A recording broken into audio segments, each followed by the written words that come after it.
Hello, everybody, and thank you for joining. Well, it's exciting to start our STEAM collaborative, and I just wanted to welcome everybody to our session on interrupting bias. And just as a quick introduction, my name is Heather Gaiera, and I live in Arcata, California. I've worked in Eureka City Schools, which is the largest district in Humboldt County, for over 20 years. And in that time, I've taught middle school science, health, grades 1, 4, and 5. And this is my 8th year as a teacher on special assignment, as an instructional coach, and now as a grant director for creative education. So Jorey, I'll hand it over to you. Good evening, everybody. My name is Jorey McComas. I live in Eureka, California.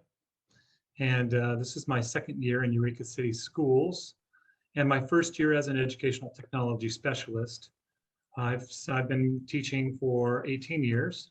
I've served many roles in that time as a preschool owner, an elementary school teacher, a school principal, and a high school English teacher as a Peace Corps volunteer in Cameroon, Africa. Thanks, Jorey. Nice to meet you all. Yeah. So we've been reading Elena Aguilar's book, Coaching for Equity, which was mentioned by our keynote speaker today. It looks like this.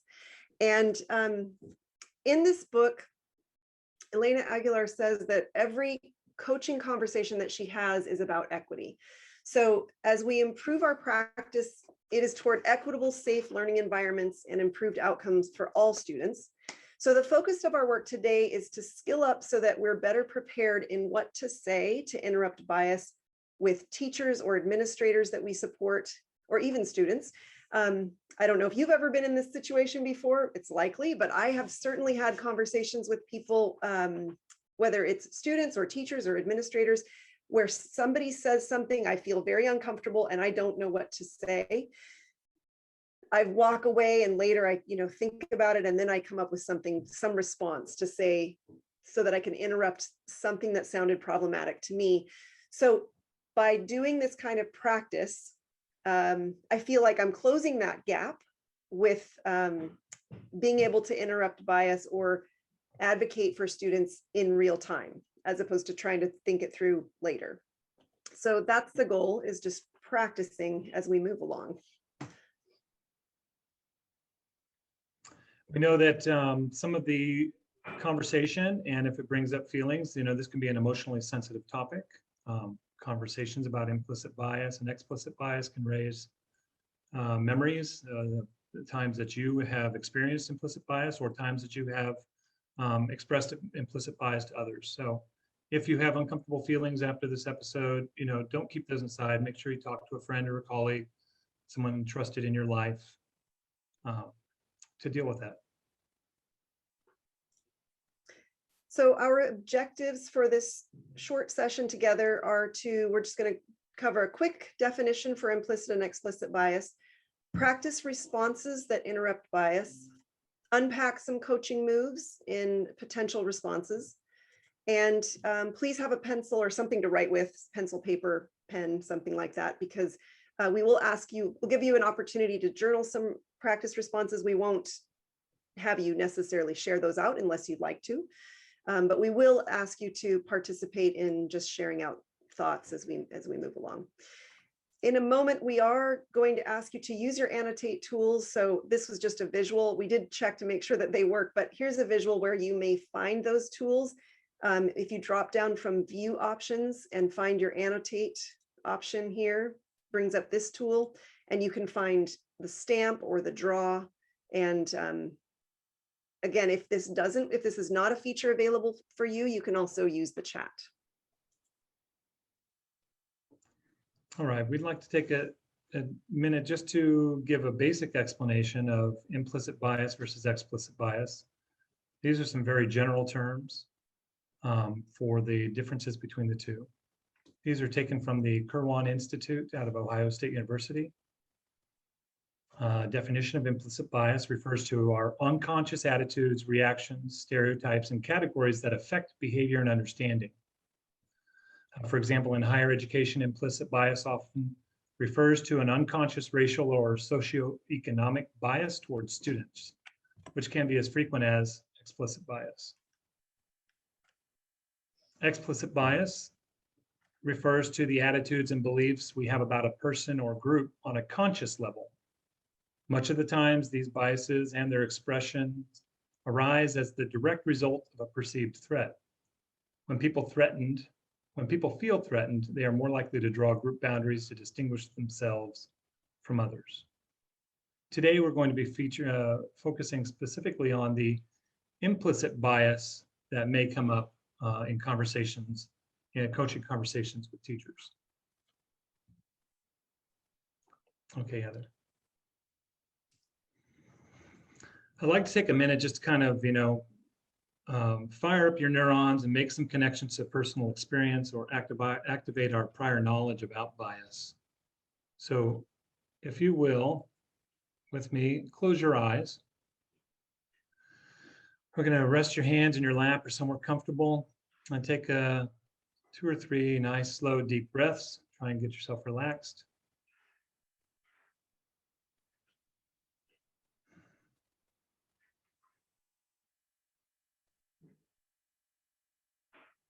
I'd like you to bring up see if you can visualize a time when you heard or saw someone exhibiting an implicit biased attitude about another person.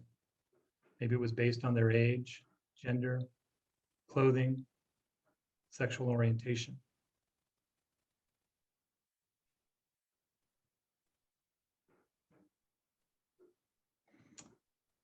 In that time, visualize a response you would have said or that you would have had for that person if you had had some time to come up with a probing question to dig deeper about that person's comment.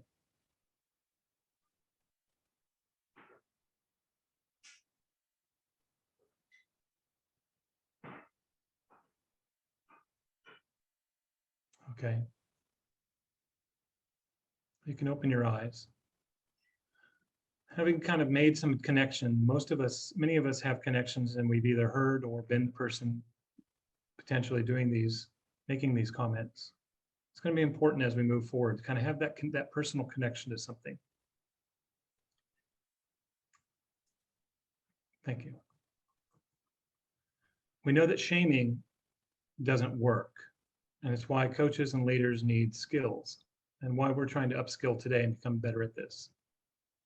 We've copied a paragraph from the book about this from Elena Aguilar. After I read it to you, we'll give you a chance to annotate the words or phrases that stand out to you.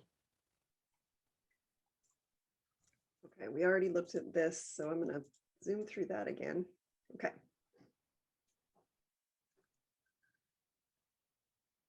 When we experience cognitive dissonance, a conflict between what we hold to be true and new information, we are likely to experience fear, which causes our brain and mind to respond protectively in an attempt to preserve our psychological sense of self.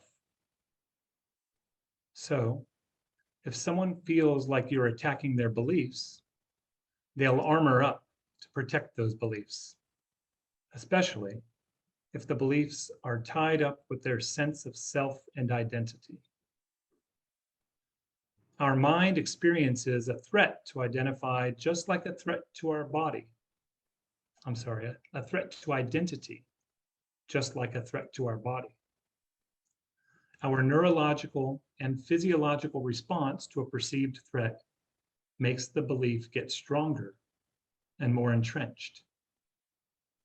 This is science. We can either fight it or work with it. Elena Aguilar.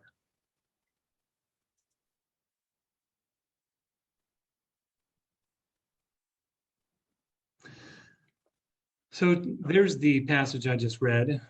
With these thoughts in mind and your experiences, we're going to use the annotation tools to mark up no more than 2 words or phrases that stand out for you from this passage. You can do that now, please. If you're unable to access those annotation tools, such as on a phone or if you're using the browser view of Zoom, please share your thoughts in the chat.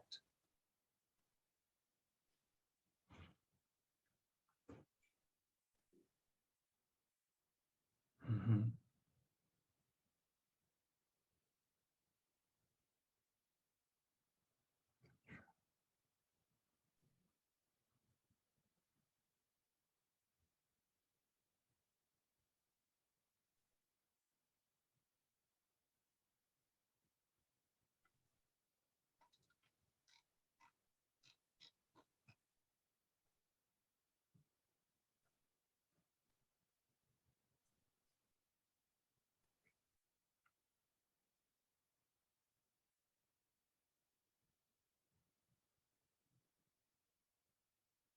see a lot of you really getting to the heart of the fact that by attacking someone, we're attacking their beliefs.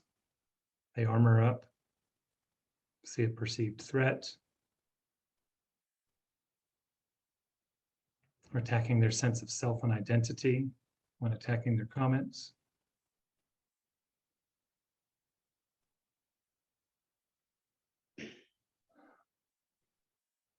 Yes.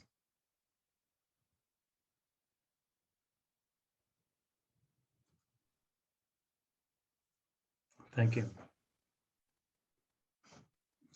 Now, with these in mind, we're going to move into a few comments that may be heard in a school as a coach, things you may hear in the staff room or when sitting down with the teacher. And we're going to look at some ways that we can address these things without attacking the self, trying to avoid teachers armoring up and protecting their beliefs and trying to avoid judgment. Mm-hmm. Thanks, Jorey. I will say, I'm going to go in and I always find this. Oh, wait. I always realize this is a thing when I have to erase all. There it is right there. Stand by. I'm getting it. Erase all drawings. Thank you. Okay. So in Elena Aguilar's book, she makes a note of some of the things that she's heard her colleagues or her teachers or administrators that she works with say, and she has provided those examples. So we're going to look at those examples. These are things that teachers have actually said in conversations with her. And here's one example. This is America. They should just speak English. So if you're in a conversation with someone and you hear this, what's something that you could potentially say?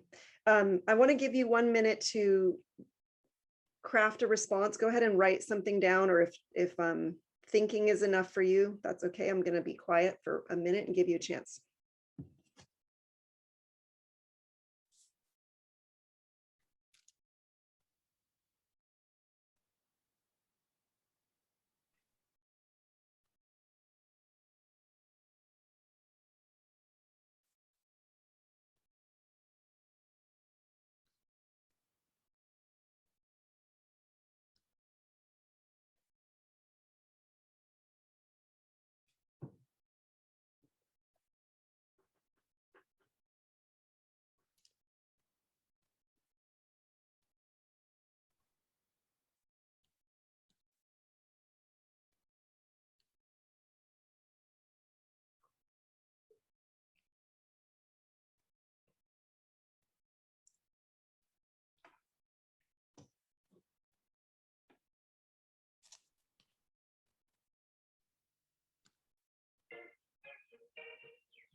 Okay.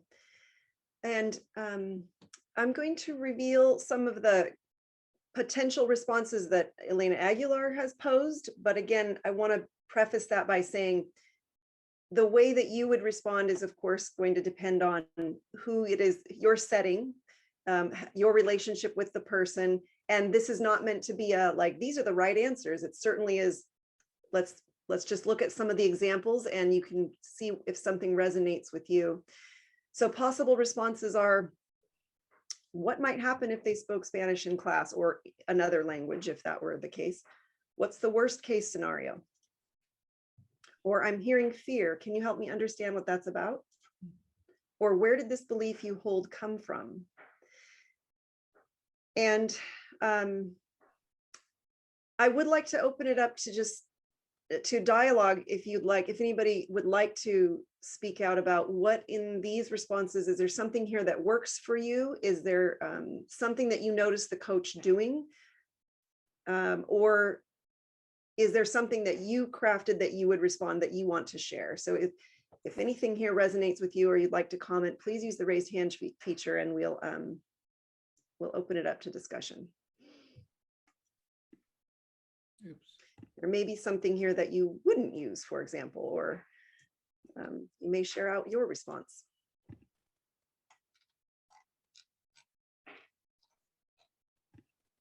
Linda, thank you. Oh, it did work. Okay. I've been having problems today. I would just ask, what is it about their language makes you uncomfortable?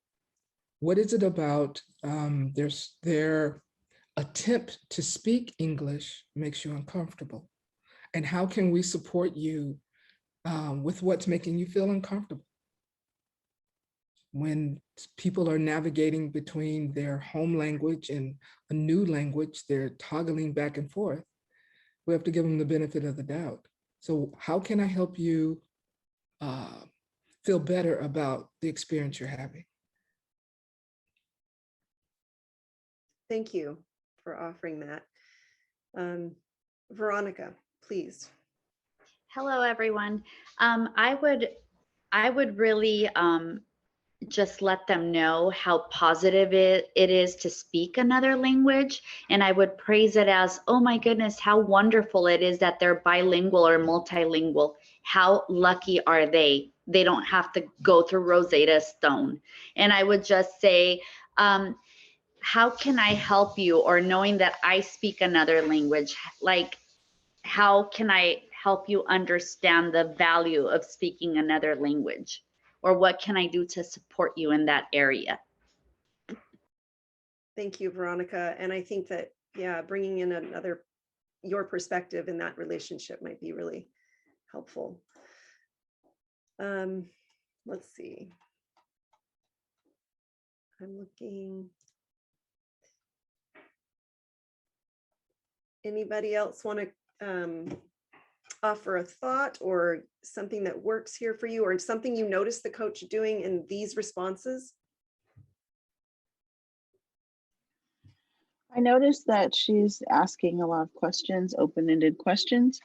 And I think for the second suggestion, I think I would be a little bit uncomfortable with bringing up, actually saying I'm hearing fear. I would definitely use the second part that says, can you help me understand what this is about? But I feel like people telling someone that you're hearing fear would make them also feel like a little bit,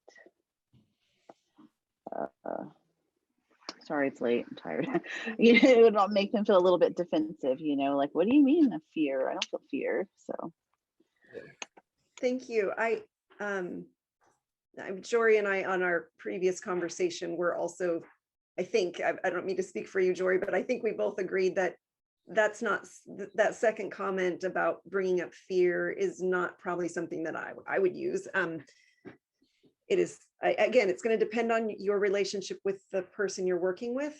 But all right, I wouldn't want them to armor up by bringing that word into it. Thank you. All right, let's look at the, I think that we covered comments. So let's look at another scenario and just practice crafting a response.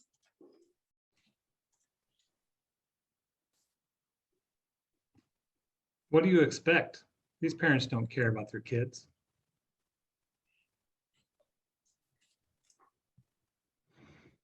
So again, thinking about what you might say, how you might address this teacher. And if we think back to what our opening speaker said when he spoke of the 7 norms of collaborative work around paraphrasing, probing, clarifying questions, that may help you think about how you craft your question. About 1 minute.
Okay, I think it was Gustavo said that as if we were opening the pause, how long that pause can feel at times. We're doing it. Heather and I intended to say when we started that, we by no means are experts or have the answers. And the intention of our time today is to skill ourselves up and get more comfortable with these conversations and to mine the expertise and the experiences of those that came to this meeting today. So we really appreciate the responses that those of you that are willing to share and can really build all of our skills and give us all a deeper understanding of how we might respond to each other and how these things affect us. Is there anyone, so will you please share, Heather, Elena's possible responses? Tell me more about how you came to hold that belief. Well, what does caring look like to you? Would you be open to learning more about their parents? It must be confusing to see parents who don't seem to care about their kids. Is this an assumption you'd like to unpack?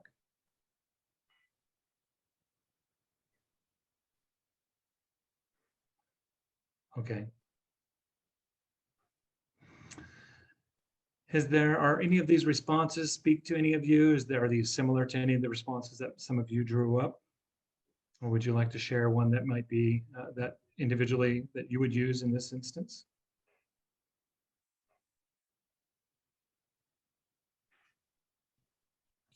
Yeah, because I've actually heard this on more than one occasion. Usually I'm fluctuating between something close to the first bullet or the second bullet in terms of responses. It just depends on the context, the situation.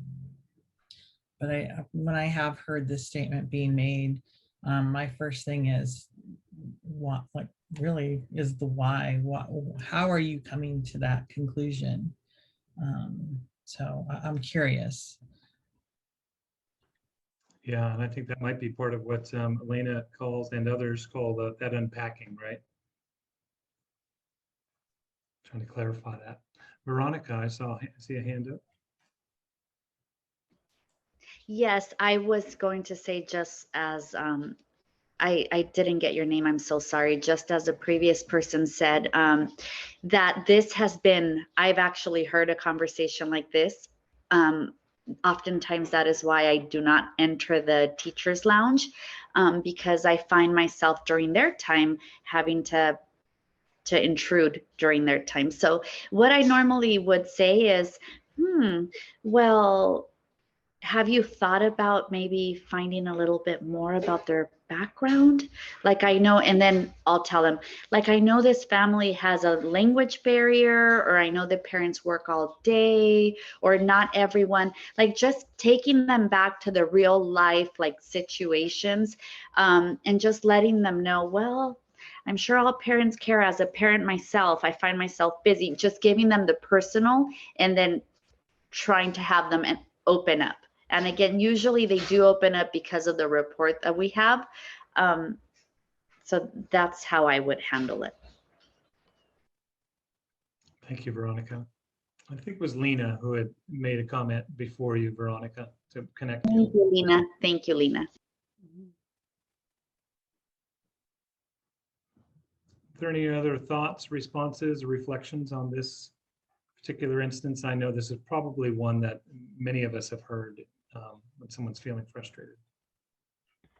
Yeah, I'll piggyback on what was said previously about how a lot of the times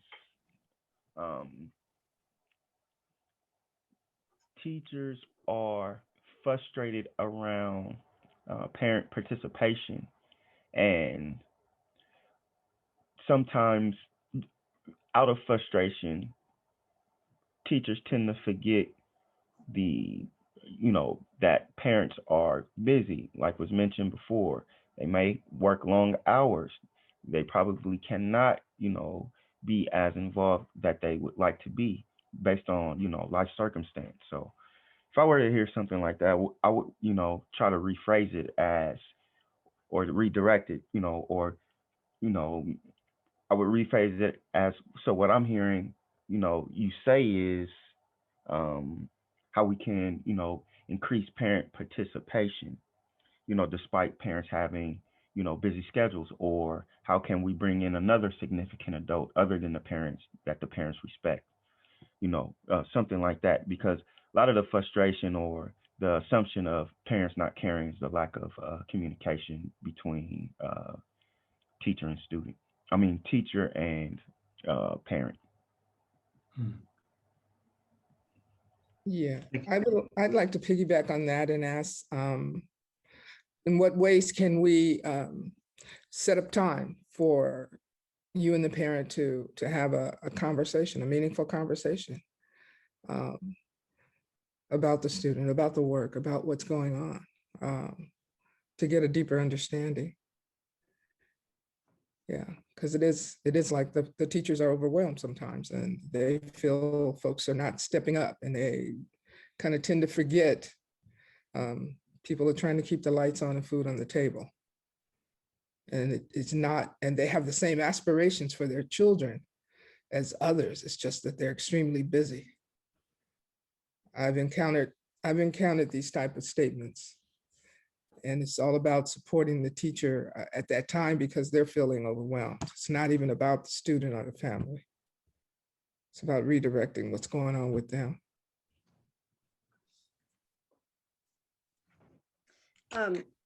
Linda, what you just said, and also some, I think what Jessica put in the chat made me think about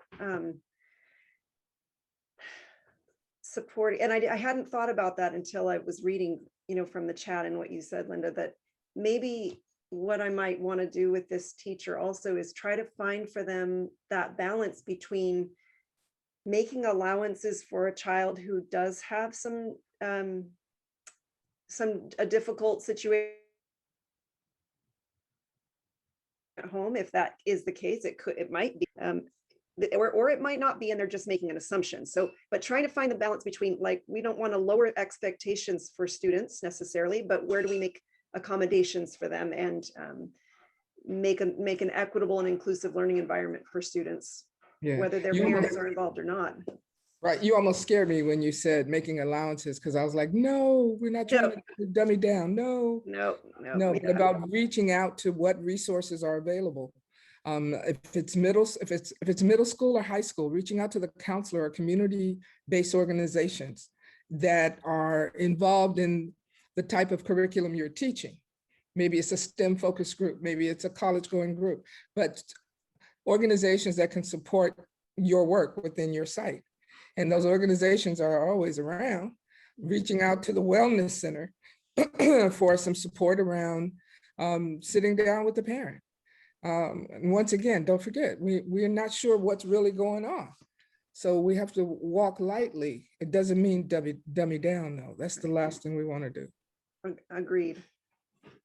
Yeah, Linda, you bring up a good point that as instructional coaches, it's beneficial to us to really understand what the resources are in our community beyond just what the typical teacher may be aware of, so that, as both you and Hassan had mentioned, you can provide a solution as opposed to just trying to unpack it, maybe also providing a solution, because as you've all said, they're busy and they're stressed.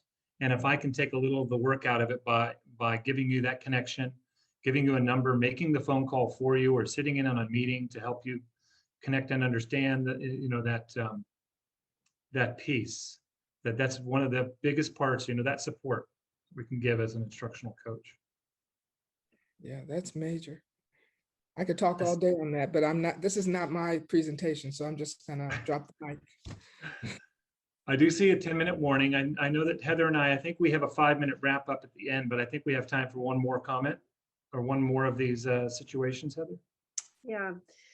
So I don't know if you've ever been in this situation, again, working with teachers who might be frustrated.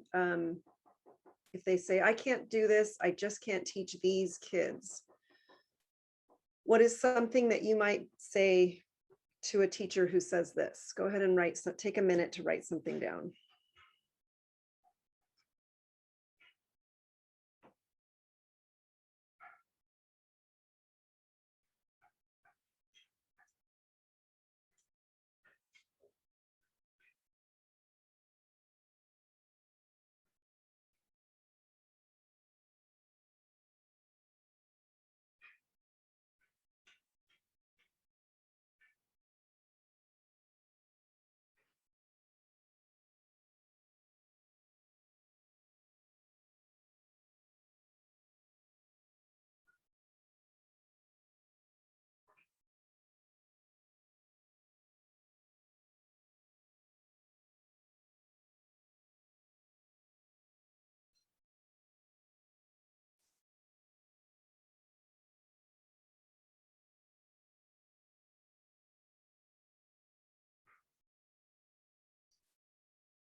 Okay. Here are some potential responses that were posed in the book. If I could wave a magic wand and make that belief disappear, how would you act? How would you be? Or if you believe that you can't teach these kids, what actions are available for you to take? What do you want to do? So of these possible responses, is there something here that works for you or that doesn't work for you? Or does anybody want to share a response that you came up with?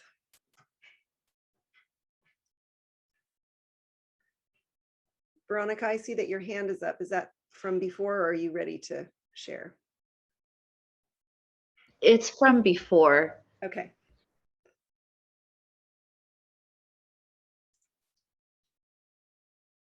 Emmy, I see your hand up. Thank you. Yes, this one, it kind of resonated me. What I wrote down is really similar to the second one, because trying to help the teacher understand and build their capacity, because they're really saying, I don't know, maybe I don't have the tools. So kind of dovetailing on that second one, what do you want to do? And connect them to resources, connect them to PD, or help them find what's inside them already and coaching them through that, and taking this conversation a little deeper. Because that, to me, is just very reactionary, like, I'm not sure what to do. And yet they want to teach, they want to help all students. And so the second one really called to me, because that's what I had. What tools will you need to access or develop to support all learners? And kind of taking them down that proactive path.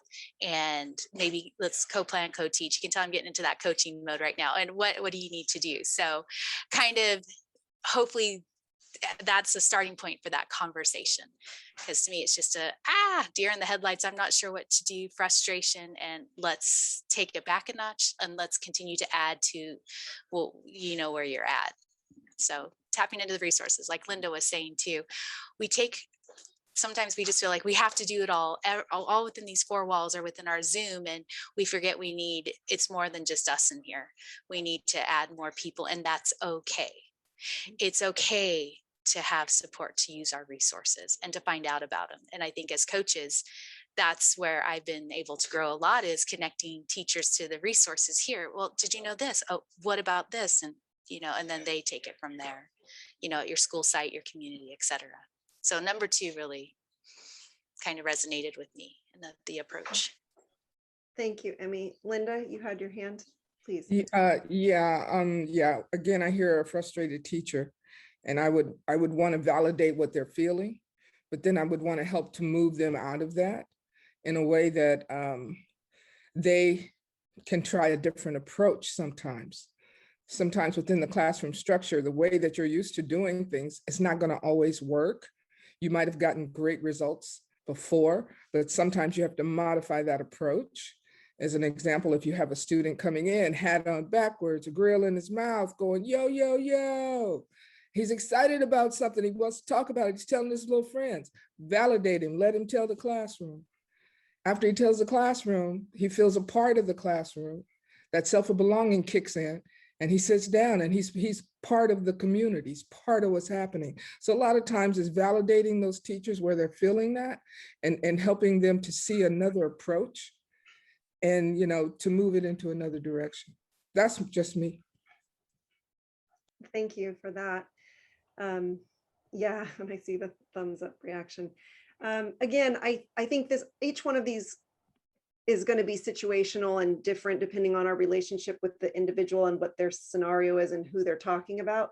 But practicing crafting our responses, I think, helps bring our capacity closer to the real time of being able to support teachers and maybe interrupt some of what's going on for them, if that's necessary. I want to move to the last slide, and Jorey, will you please, as people are thinking about this, can you put the link to the slides in the chat, because I'm on present mode, so it's hard for me to grab it. Thank you.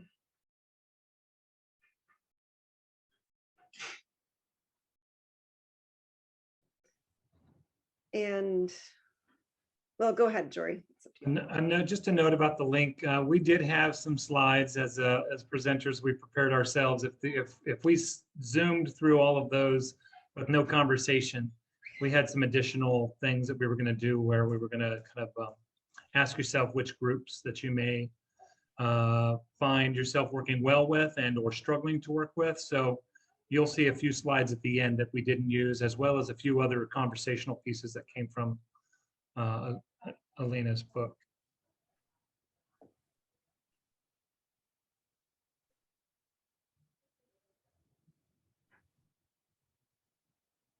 So for this closing slide, if you would please put something in the chat as we have a few minutes. Think of one phrase you've used or learned today that will be helpful to you in interrupting bias and supporting our teachers that we're working with.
Okay.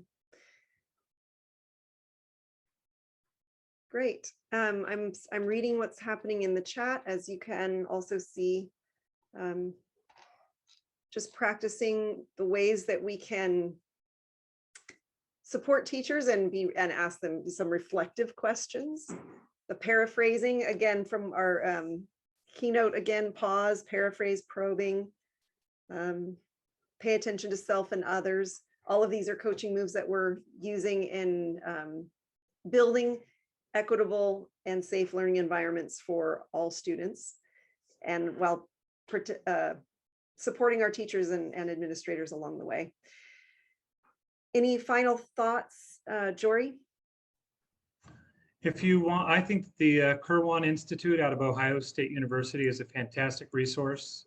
They have an implicit bias training that you can go through that gives you some very good, they're broke down into 4 modules. I would suggest that for anybody that wants to kind of self-teach themselves or go through an online training program, it's a good place to start. They have an excellent set of resources. They're commonly referenced by many other current articles right now that are being written about implicit and explicit bias. Thank you all for participating. Your participation has helped us gain confidence and improve our skills so that we can interrupt bias in our lunchrooms, in our conversations with teachers, in order to do what we're here to do, right? Help students move forward in an equitable, respectful environment. Thank you. Thank you, everybody. See you in the main room.